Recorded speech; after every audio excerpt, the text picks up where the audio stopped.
तो प्रभात दोस्तों, आज हम उस कहानी का अध्ययन करने जा रहे हैं जिसे कई विद्वानों ने हिंदी का प्रथम मौलिक कहानी कहा, जैसे रामचंद्र शुक्ल। तो दुलाई वाली कहानी का प्रकाशन वर्ष 1907 है और यह सरस्वती पत्रिका में प्रकाशित हुई है। तो इस कहानी में बनारस, इलाहाबाद आदि के सांस्कृतिक वर्णन के साथ साथ एक ट्रेन यात्रा के दौरान दो मित्रों के बीच हंसी और मजाक का चित्र किया गया है। तो इस कहानी को विस्तृत से पढ़ते हैं।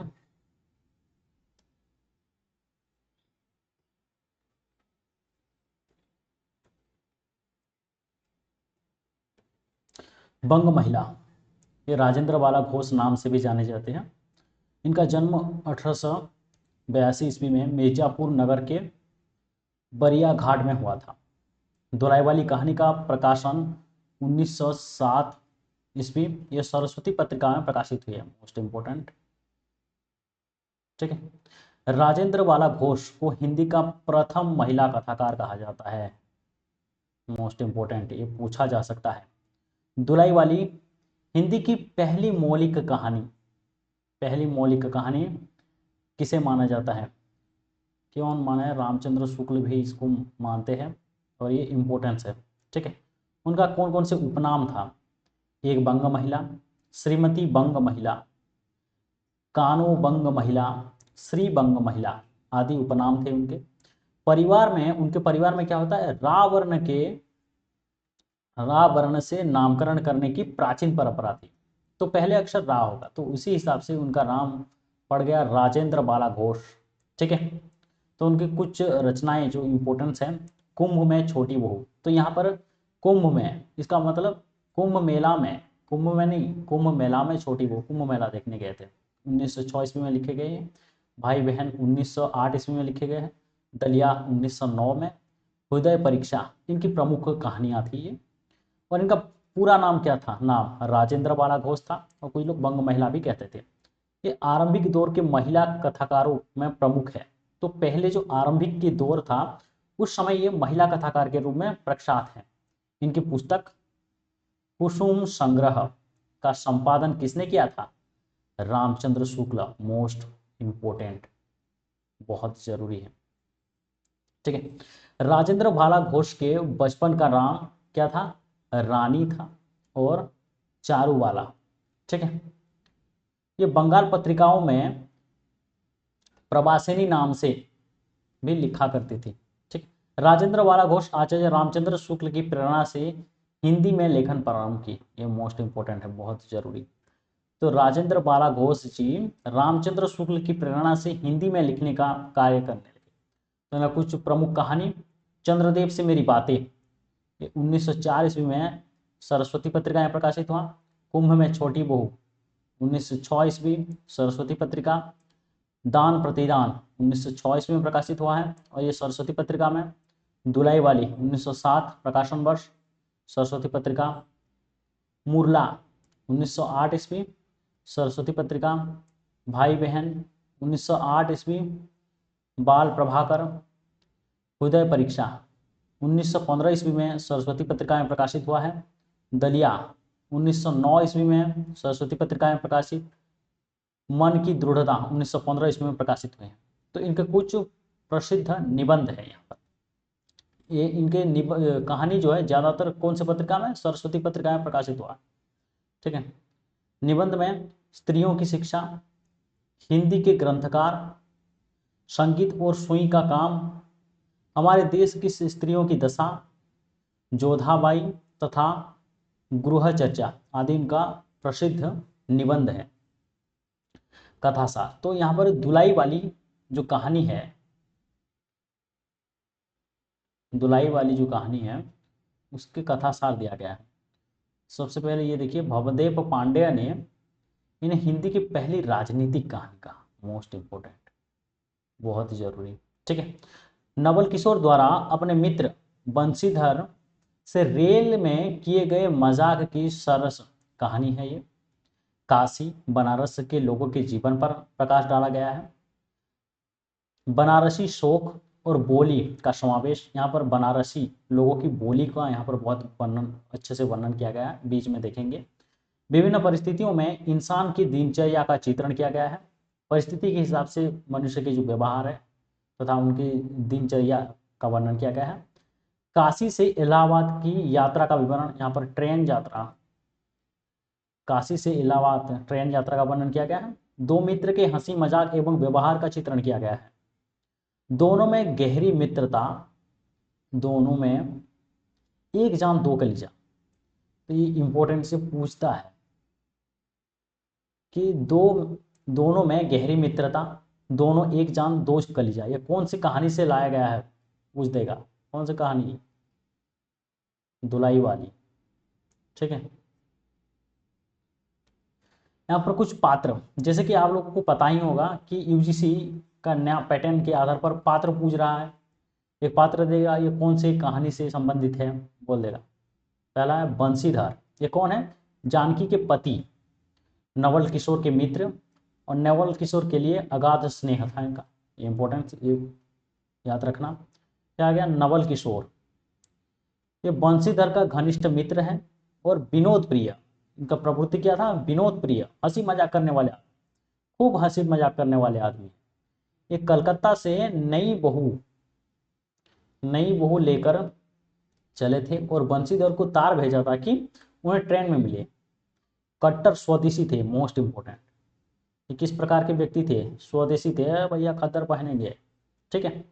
फिर आ गया जानकी, बंशीधर की पत्नी। उन्हें नवल किशोर की हंसी मजाक पसंद नहीं था। हालांकि उसमें नवल किशोर के प्रति कोई दुराग्रह नहीं था, हंसी मजाक पसंद नहीं था, लेकिन दुराग्रह भी नहीं था। पारंपरिक भारतीय नारी के रूप में चित्रित किया गया। जब वो अपने मायके से अपने ससुराल जाती है तो उस समय रोती है, तो एक पारंपरिक भारतीय नारी का प्रतीक के रूप में यहाँ पर दिखाया गया।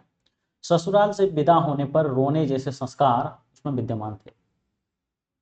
यहाँ पर कुछ गौण पात्र है, गौण पात्र को भी ध्यान देना पड़ेगा क्योंकि गौण पात्र हम पूछता है। सीता, ये PYQ क्वेश्चन है,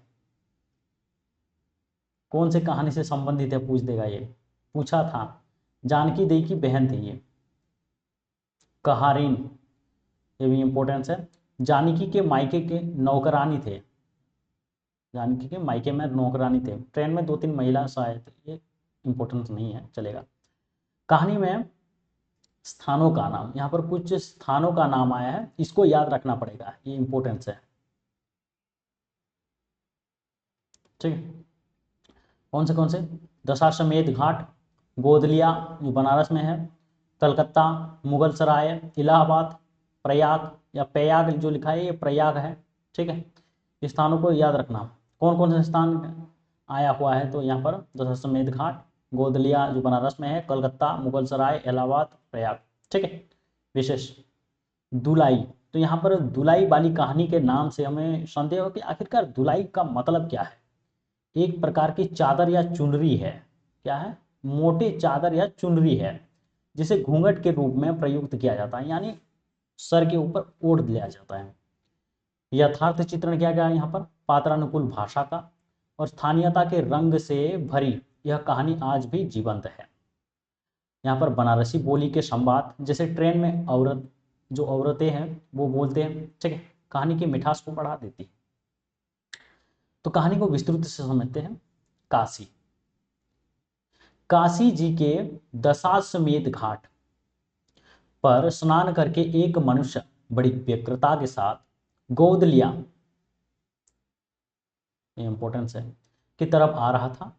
एक हाथ में, तो उसके एक हाथ में क्या था? मैली सी तौलियां थी, तौलिया से लपेटी हुई धोती, भीगी धोती, और दूसरे में सुरती की गोलियों की कई डिब्बियां और सूंघनी की एक पुड़िया थी। ठीक है। इसको याद रखना। उस समय दिन के कितने बजे थे? 11 बजे थे, जब एक व्यक्ति काशी के दशाश्वमेध घाट से नहाकर आ रहा था और उसके एक हाथ में क्या था? भीगी हुई धोती थी और दूसरे हाथ में कई डिब्बियां थी और सूंघनी की एक पुड़िया थी, और उस समय टाइम जो हुआ था 11 बजे। नवागत मनुष्य धड़धड़ाता हुआ ऊपर चढ़ गया और वहां एक कोठरी में हाथ की चीजें रख दी और सीता सीता कहकर पुकारने लगा। क्या है? यहाँ पर सीता एक कैरेक्टर आया, देखो, ठीक है। क्या है, कहती हुई एक 10 बरस की बालिका आ खड़ी हुई। तो सीता का उम्र कितना था? 10 साल। ये इंपॉर्टेंस है भाई। 10 साल की आई, खड़ी हुई। तब उस पुरुष ने कहा, सीता जरा अपनी बहन को बुला ला। अच्छा कहकर सीता चली गई और कुछ देर में एक नवीना स्त्री आकर उपस्थित हुई। उसे देखते ही पुरुष ने कहा, लो, हम लोगों को तो आज ही जाना होगा। तो ये नवागत स्त्री कौन थी? जानकी, ये बंशीधर की पत्नी, ठीक। तुम आज के तो वो जानकी कहे कि आज जाना होगा। वो फिर बंशीधर कहती है कि तुम आज कहती हो, हमें तो अभी जाना है। बात यह है कि नवल किशोर कलकत्ते से, नवल किशोर कहाँ से आ रही है? कलकत्ते से, मोस्ट इंपोर्टेंट, से आ रहे हैं। और से अपनी नई बहू, वो अकेले नहीं, अपनी नई बहू को भी साथ ले ला रहे हैं। सो उन्होंने हमें आज ही जाने के लिए इशारा किया है। हम सब हम सब लोग कहाँ पर मिलेंगे? मुगल सराय से 7 हो इलाहाबाद चलेंगे। तो इन लोगों को कहाँ से साथ चलना है? मुगल सराय से जाएंगे, इलाहाबाद जाएंगे, ये लोग चलेंगे। उनका तार मुझे घर से निकलते ही मिला, इसी से मैं झट नहा धोकर लौट आया। तो जो काशी के दशाश्वमेध घाट से नहा कर आ रहे थे, कौन आ रहे थे? बंशीधर।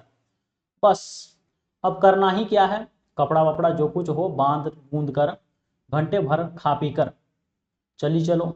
जब हम तुम्हें विदा करने आए ही हैं, तब कल के बदले आज ही सही। भैया कल करे सो आज कर, कल जाना है तो आज ही चले जाते हैं।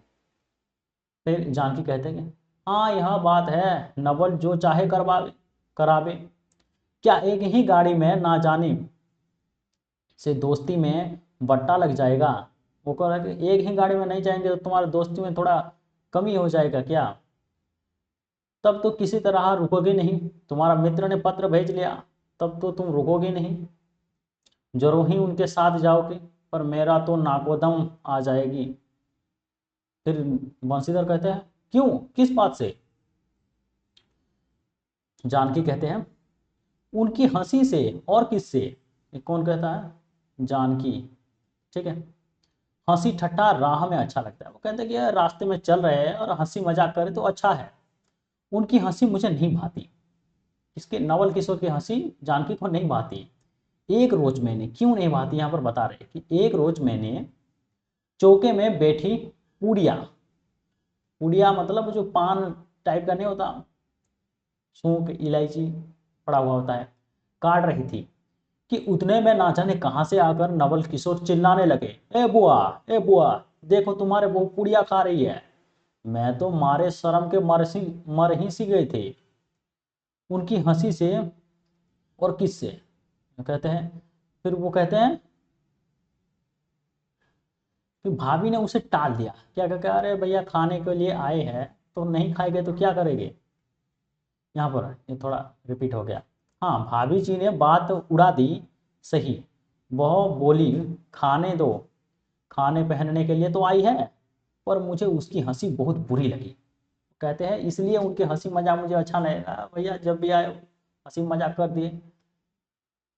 बस इसी इसी के साथ नहीं जाना चाहता, इसीलिए मैं उनके साथ नहीं जाना चाहता था। अच्छा चलो, बंशीधर कहने लगे, मैं नवल से कह दूंगा कि बेचारी कभी रोटी तक तो खाती ही नहीं, पूड़ी क्यों खाने लगे। इतना कहकर बंशीधर कोठरी के बाहर चले आए और बोले, मैं तुम्हारे भैया के पास जाता हूँ, तुम रो रुल कर, ये बहुत इंपॉर्टेंट, रो रुला कर तैयार हो जाना। क्योंकि देखो जानकी को यहाँ पर एक पारंपरिक या आदर्श भारतीय नारी के रूप में दिखाया गया है। तो क्या होता है कि अक्सर आप लोग देखे होंगे कि जब किसी नारी का विवाह हो गया है, वो अपने मायके के घर गई है और वहां से जब उसे विदा देने वक्त वो क्या करती, रोती है। ठीक है, उसी प्रकार यहाँ पर उनका कैरेक्टर को दिखाया गया है।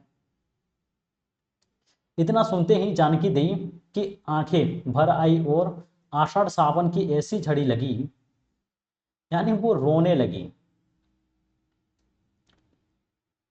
बंशीधर इलाहाबाद के रहने वाले हैं, तो बंशीधर कहाँ के रहने वाले हैं? इलाहाबाद के रहने वाले हैं। और बनारस में उनका ससुराल है। उनका ससुराल घर कहाँ है? बनारस में। ये इंपॉर्टेंट है, ठीक है। स्त्री को विदा कराने के लिए आए थे। ससुराल में एक साले, एक साली और सास है। मोस्ट इंपॉर्टेंट, ये याद रखना, के सिवाय और कोई नहीं है। नवल किशोर इस इनके दूर के नाते के ममेरे भाई। तो नवल किशोर कौन थे? दूर के नाते के ममेरे भाई थे, इनके ममेरे भाई थे। पर दोनों में नाते से मित्रता का ख्याल अधिक है। दोनों में गहरी मित्रता है। दोनों एक जान दो कलीजा। ये इंपॉर्टेंस है, पंक्ति पूछ सकता है। उसी दिन बंशीधर का जाना स्थिर हो गया। सीता बहन के संग जाने के लिए रोने लगी। माँ रोती धोती लड़की को विदा की सामग्री इकट्ठा करने लगी।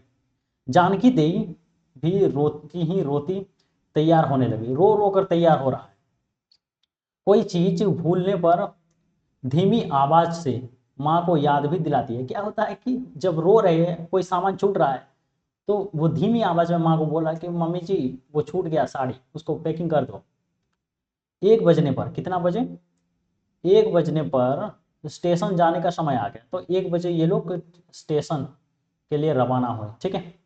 सालेराम की तबीयत अच्छा नहीं था, तो साले का तबीयत बिगड़ गया था। वह हर घड़ी बिछोने से बातें करती थी, यानी बिस्तर में पड़ी थी, वो पड़ा हुआ था वो। 30 पर भी आप कहने लगे, तो बंशीधर कहने लगे कि मैं ही धीरे धीरे जाकर कोई सवारी लेते आता हूँ, नजदीक ही तो है, ठीक है। जाते जाते बंशीधर विचारने लगे कि इक्के, बंशीधर क्या विचारने लगे कि सवारी भले घर की स्त्रियों के बैठने लायक नहीं है। वो सोचने लगे कि ये इक्के जो है, ये भले घर की लड़कियों के बैठने जगह लायक नहीं है, क्योंकि एक तो उसमें ऊंचे पर बैठना पड़ता है, ऊंचाई पर बैठना पड़ता है, और दूसरे क्या है, पराये पुरुष के संग एक साथ बैठना पड़ता है। इंपोर्टेंस, ठीक है। एक ऊंचे पर बैठेंगे और दूसरा पराये पुरुष के साथ बैठना पड़ेगा। मैं एक पालकी गाड़ी लेकर आऊंगा, तो वो क्या लाने के लिए सोचे? पालकी। इंपॉर्टेंस है, इसको याद रखना। पर जब गाड़ी वाले ने 1.5 रुपया किराया मांगा, कितने लगा? पालकी का 1.5 रुपया। भाई पालकी लोगे तो 1.5 रुपया लगेगा। तब बंशीधर ने मन में कहा चलो इक्का ही सही, इक्के लेकर चले आए। दोनों चुपचाप चले जा रहे थे कि अचानक बंशीधर की नजर अपनी धोती पर पड़ी। कहां पर पड़ी? धोती पर।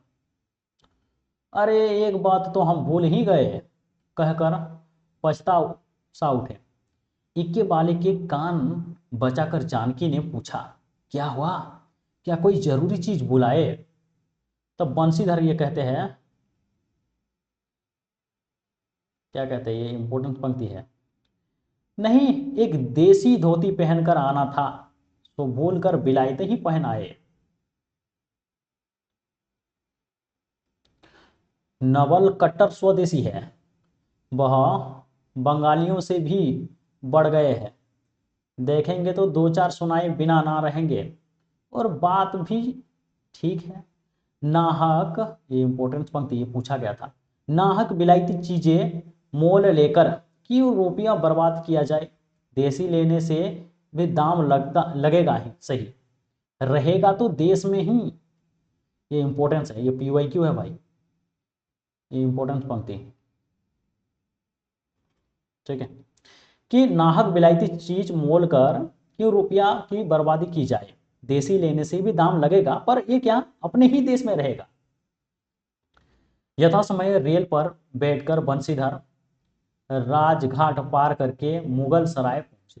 मुगल सराय से एक साथ जाना था। वहां पर पुल लांग कर दूसरे प्लेटफॉर्म पर जा बैठे। आप नवल किशोर से मिलने की खुशी में प्लेटफॉर्म की इस छोर से उस छोर तक टहलने रहे।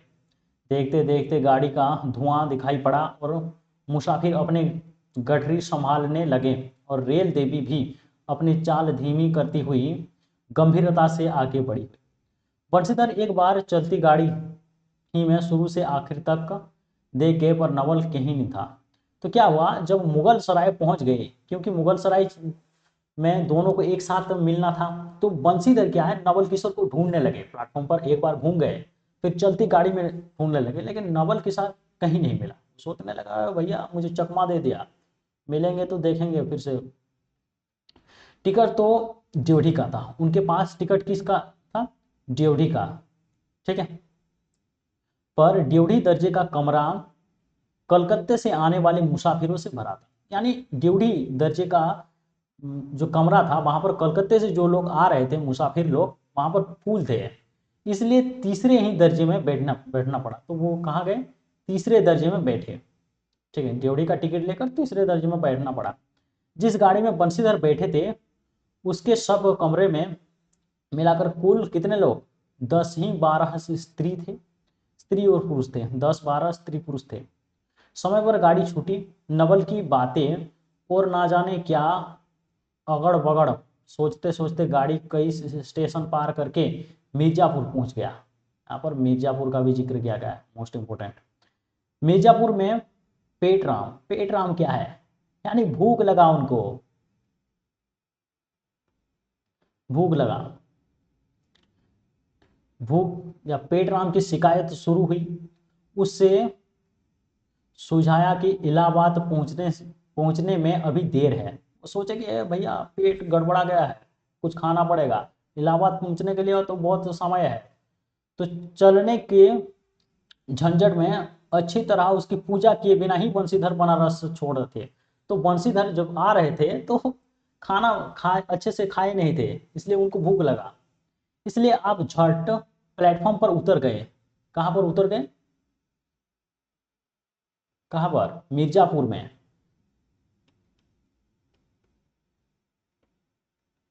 मिर्जापुर में ये उतर गए और पानी के बम्बे से हाथ मुंह धोकर एक खोचा वाले से थोड़ी सी ताजी पूड़ियाँ, क्या खाए, पूड़ियाँ और मिठाई लेकर निराले में बैठकर अपने आपने उन्हें ठिकाने पहुंचाया। तो पूड़ी और मिठाई खाने लगे मिर्जापुर स्टेशन पे। पीछे से जानकी का ख्याल आया, सूत आई और सोचा कि पहले पूछ ले तब कुछ मोल ले, क्योंकि स्त्रियां नटखट होती है। वो सोचे कि पहले पूछ लेता हूँ, क्योंकि वो बोलेंगे हम ट्रेन का खाना नहीं खाते। तो बात भी सही हुआ, जब पूछने गए तो जानकी मना करते, नहीं नहीं हम नहीं खाएंगे, ठीक है। वह रेल पर खाना नहीं पसंद करती, पूछने पर वही बात हुई, ठीक है। उनके कमरे में, और वो क्या किया, बंशीधर फिर आया और ट्रेन में बैठ गए। उनके कमरे के पास वाली जगह में एक भले घर की स्त्री बैठी थी। कौन बैठी थी, एक भले घर की स्त्री बैठी थी। तो ये भले घर की स्त्री कौन है, ये आपको बाद में पता चलेगा। वह बेचारी सिर से पैर तक ओढ़े, सिर झुकाए, एक हाथ लंबा घूंघट काढ़े, कपड़े की गठरी सी बनी बैठी थी। बंशीधर ने सोचा कि इसके संग वाले भद्र पुरुष के आने पर उनके साथ बातचीत करके समय बिताएंगे। तो क्या हुआ कि उस ट्रेन में अच्छे भद्र पुरुष नहीं थे, तो एक भले घर की स्त्री बैठी हुई थी।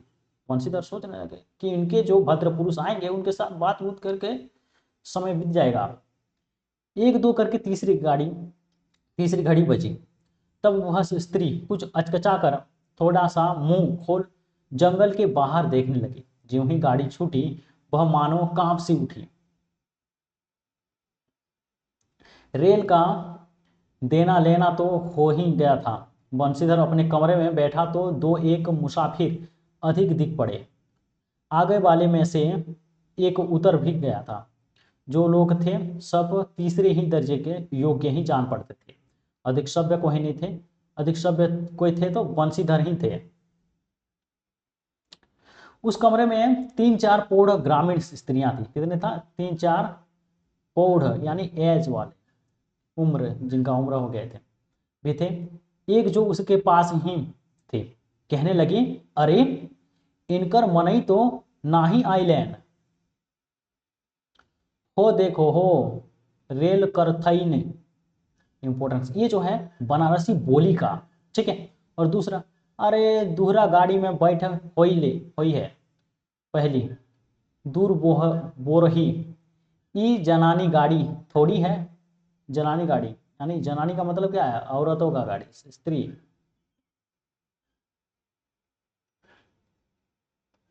औरत, ठीक है। दूसरी, तो हो भलू तो कहूँ, कहकर दूसरी भद्र महिला से पूछने लगी, कौन गांव उतरबू बेटा, मिर्जापुरा चढ़ी हो ना।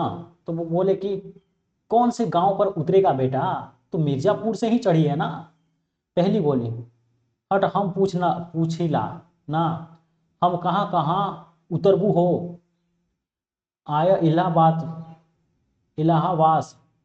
दूसरी, इलाहाबाद से कौन गांव हो, कौन गांव ही गोइया। तो वो बोल रहे कि इलाहाबाद से कौन गांव जाना है तुम्हें। पहली, अरे नाही जनरल प्रयाग जी जहाँ मनई मकर नाही जाला।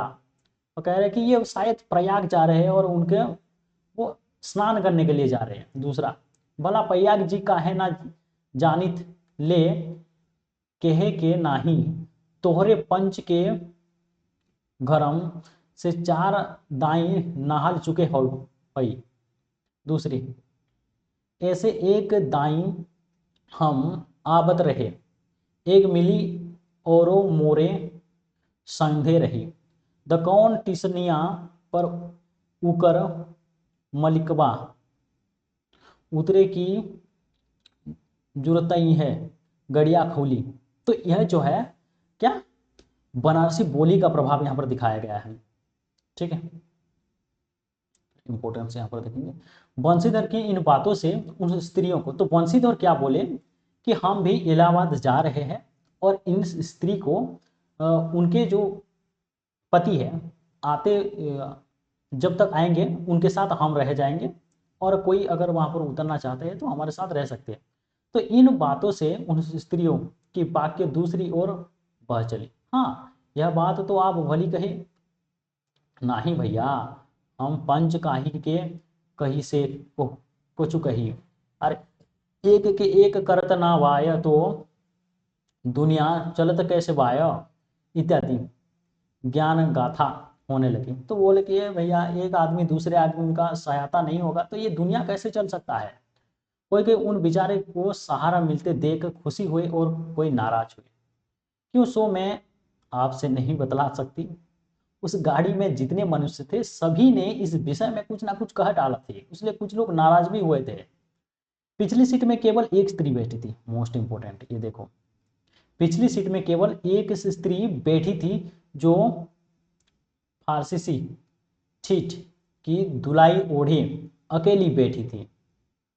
तो फारसी छीट की दुलाई ओढ़कर, ये इंपॉर्टेंस है, कौन सा छीट, फारसी छीट का दुलाई ओढ़कर बैठी हुई थी। कुछ नहीं, वह केवल कुछ नहीं बोला था। तो ये कौन थे, यही थे नवल किशोर, दुलाई उड़कर बैठे थे। कभी कभी घूंघट के भीतर से एक आंख निकालकर बंशीधर की ओर ताक देते थे, सामना हो जाने पर फिर मुंह फेर लेते थे। तो बंशीधर सोचने लगे कि यह क्या बात है, देखने में तो ये भले घर की मालूम होती है, पर आचरण उनकी अच्छा नहीं है। क्योंकि देख, वो घूंघट उड़कर बैठी है तो बंशीधर की थोड़ा इशारा करके देख रहा है, और बंशीधर जब देखते हैं तो वो फिर घूंघट ओढ़ लेती है। बंशीधर सोचने लगे, भैया ये तो भरे घर की अच्छी लड़की दिख रही है लेकिन इसका आचरण बहुत खराब है। अच्छा, तो वो तुम्हारी ही बहू थी। जब बंशीधर नवल किशोर से मिले तो क्या हुआ, वो उतर गए, तो इलाहाबाद स्टेशन में उतर गए। तो जो एक ये ओढ़ने, ये कहा फारसी छीट की दुलाई ओढ़ी हुई जो औरत थी उनको बैठा दिए थे वो दो, अपनी पत्नी और नवल किशोर की पत्नी के साथ, ठीक है। तब वो टिकट मास्टर के पास गए थे और लौटते वक्त वो दोनों नहीं थे और वो अकेली थी। तो बोला कि ये तू कहाँ ऊपर, उनको छोड़ा, तू ही ये है। तो वो दुलाई निकाल दिए तो देखे कि नवल किशोर थे वो। अच्छा, तो वो तुम्हारे ही बहू थी।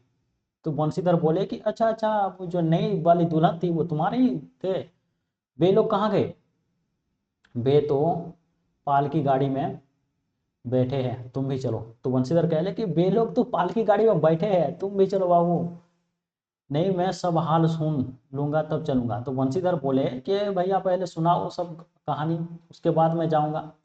हाँ तो ये तो कहो, तुम मिर्जापुर में कहाँ से आ निकले, मिर्जापुर में कहाँ से आ निकले? तो वो कहते हैं नवल किशोर, मिर्जापुर नहीं कलकत्ते से, बल्कि मुगल सराय से मैं तुम्हारे साथ चला आ रहा हूँ। तो मुगल सराय से क्या है? नवल किशोर, किशोर किसके साथ? बंशीधर के साथ, बंशीधर के साथ आ रहे थे। ठीक है। तुम जब मुगल सराय में मेरे मेरे लिए चक्कर लगाते थे, तब मैं ड्योढ़ी दर्जे के ऊपर वाले बेंच पर लेट कर तुम्हारा तमाशा देख रहा था, ऊपर बैठे हुए थे। फिर मिर्जापुर में तुम पेट के धंधे में, पेट के यानी भूख लगी, तुम खाने के लिए गए थे, धंधे में लगे थे। मैं तुम्हारे पास से निकल गया, पर तुमने ना देखा, मैं तुम्हारी गाड़ी में जा बैठा। ठीक है। और उसके बाद मैं तुम्हारी गाड़ी में जा बैठा। अरे तो क्या, तो फिर आता है कि अरे तो क्या मैं, वो कहता है कि अगर मैं वो टिकट मास्टर को इतला देता, बोल देता, रिपोर्ट कर देता, तो क्या होता? या बोलो को छेड़छाड़ी करते तो क्या होता वो औरत के साथ? वो कहे अरे तो मैं क्या मर थोड़ी ही गया था, 4 हाथ की धुलाई की विषाद ही कितनी, ये मोस्ट इंपॉर्टेंट कथन है। 4 हाथ की धुलाई की विषाद ही कितनी, ये किसने कहा था? नवल किशोर। ठीक है, इंपॉर्टेंस है। इसी तरह बातचीत करते करते दोनों गाड़ी के पास आए। दोनों देखा तो दोनों मित्र बंधुओं में खूब हंसी मजाक हो रही थी। उस समय जानकी, इंपॉर्टेंस कथन, कह रही थी, अरे तुम क्या जानो, जानो क्या, इन लोगों की हंसी ऐसी ही होती है। हंसी में किसी का प्राण भी निकल जाए तो इन्हें दया ना आवे। ये मोस्ट इंपॉर्टेंट है, ये PYQ पूछा गया प्रश्न है, इसको याद रखो। खैर, इन दोनों को अपनी अपनी घरवाली को ले राजी खुशी घर पहुंचे, और मुझे भी उनकी ये राम कहानी लिखने से छुट्टी मिली। ये मोस्ट इंपॉर्टेंट है, ये भी PYQ प्रश्न है, पूछा गया था, ये कौन से कहानी का है, ऐसा पूछ लेगा, तो हमें याद रखना है दुलाई वाली कहानी का। ठीक है। यहाँ पर कुछ प्रमुख उदाहरण दिया गया है, जिसको थोड़ा याद रखें। अरे इनकर मनई तो नाही आइलैंड, हो देखो हो रोबल करथाइन पयाग जी, जहाँ मनई मकर नाहल जाला। तो इसको याद रखना। ठीक है। नाहक विलायती चीज मोल लेकर क्यों रुपया की बर्बादी की जाए, देसी लेने से भी दाम लगता सही, पर रहेगा तो ही देश में। किसने कहा था? बंशीधर। और ये जो औरत थे उनके हैं, इन अस्थिर संसार में स्थिरता कहाँ, ये लेखक लेखक की कथन है। ठीक है। खैर, दोनों मित्र मित्र अपने अपनी घरवाली को लेकर राजी खुशी घर पहुंचे, और मुझे भी इनकी यह राम कहानी लिखने से छुट्टी मिली। मोस्ट इंपॉर्टेंट, ये लेखक का कथन है, और ये दुलाई वाली कहानी का है। पहले यहाँ पर वो बनारसी बोली का प्रभाव देखा। वो मेहरुबा बड़ी उजबक रहला, भला केहू के चिल्लाई से रेलियो कहूँ खड़ी होता है। मोस्ट इंपोर्टेंट, कि चिल्लाने से क्या ट्रेन रुकता है, ऐसा बोला। वो गाड़ी में एक लाठी वाला भी था, उसने खुलखुल्ला कहा, खुल्लम खुल्ला कहा, का बाबूजी कुछ हमारी साझा। मोस्ट इम्पोर्टेंट, जब मैं उनको साथ लेकर ट्रेन स्टेशन में रुक जाऊंगा तो बोले कि का बाबूजी कुछ हमारे साझा। वो बुढ़िया जिसे उन्होंने रखवाली की के लिए रख छोड़ा था, किसी बहाने से भाग गई। तब वो बंशीधर कहते हैं, तू ही उन स्त्रियों को कहीं ले गई है। इतना कहते ही दुलाई से मुंह खोलकर नवल किशोर खिलखिला उठे। दुलाई की बिसात ही कितनी, ये दुलाई की बिसात ही कितनी किसने कहा था? नवल किशोर। Most important. ठीक है। अरे तुम क्या जानो, इन लोगों की हंसी ऐसी होती है कि हंसी में किसी की प्राण भी निकल जाए तो भी इन्हें दया ना आवे। जानकी का कथन है। Most important. धन्यवाद, आज के लिए इतना। फिर हम दूसरी कहानी या फिर PYQ लेकर आएंगे।